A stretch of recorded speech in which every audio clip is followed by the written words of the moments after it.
সালাতে দোয়া কবুল হয়। সালাতে দোয়া কবুলের তিন জায়গা। একটা হচ্ছে তাকবীরে তাহরিমার পরে আমরা সানা পড়ি না, আমরা তো একটা পড়ি, আল্লাহর হাবিব সুন্নাহ এবং নফল নামাজে আরো পড়তেন সানা, ওই দোয়া কবুল হয়। দুই নম্বর জায়গা সালাতে সেজদায় পড়ে দোয়া করলে কবুল হয়। আকরাবু মা ইয়াকুনুল আবদু মির রাব্বিহি ওয়া হুয়া সাজিদ ফাকসিরু ফীহি দুআ। বান্দা যখন সেজদায় লুটিয়ে পড়ে বান্দা আল্লাহর সবচেয়ে কাছে চলে যায়। তা কিন্তু বিশ্বনবী বলে সেজদাটা তোমার রবের কুদরতি পায়ের উপরে পড়েছে, সেজদায় পড়ে দোয়া করেন।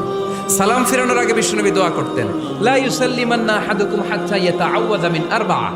আল্লাহর হাবিব বললেন, চার জিনিস থেকে পানাহ না আছে আমার কোন উম্মত যেন সালাম না ফিরায়। তারা যেন পড়ে আল্লাহুম্মা ইন্নী আউযু বিকা মিন আযাবিল কবর, আউযু বিকা মিন আযাবি জাহান্নাম, আউযু বিকা মিন ফিতনাতিল মাহইয়া ওয়াল মামাত, আউযু বিকা মিন ফিতনাতিল মাসিহিদ দাজ্জাল।